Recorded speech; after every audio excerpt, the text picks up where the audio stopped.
A lot of people worry that a reverse mortgage is going to eat up the equity in their home. But the real value in a reverse mortgage is in the journey. It's not at the end. It's about the freedom that it gives you while you're still living in your home. Let's look at some real numbers. Let's say we have a 70-year-old homeowner who takes out a reverse mortgage when they have little or no mortgage remaining. If they had a small mortgage remaining, they're going to eliminate the principal and interest payment. If they have no mortgage payment remaining, you're going to be able to tap into some of that equity without a principal and interest payment.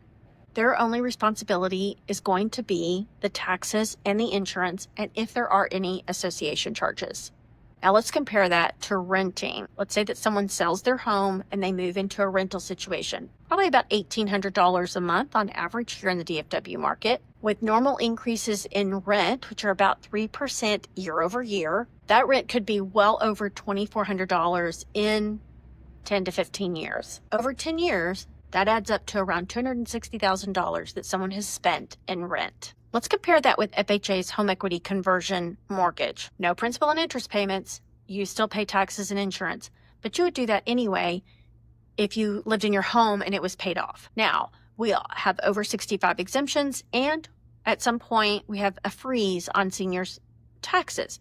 So that's going to remain flat, if not decline over time. Insurance has gone up over the years, but even if it rises 30 to 50% over the course of a decade, we're only talking about $1,500 to $2,000 over 10 years. And here's the thing, most people do shop their insurance, and they can often get a better deal by switching carriers. $6,000 a year in taxes and insurance may become $6,500 or $7,000 a year over time, but that's still a far cry from paying $25,000 a year on rent. Now, maybe you're thinking, I'll sell and I'll move into independent or assisted living. That's an option, but let's look at what that really costs. In DFW, the market for independent living is going to run anywhere from $1,500 to $4,800 a month. Assisted living is going to average around $5,200 a month, and even more if someone is in memory care. If you age in place and you do end up needing assisted living or memory care, you will have some costs associated with that.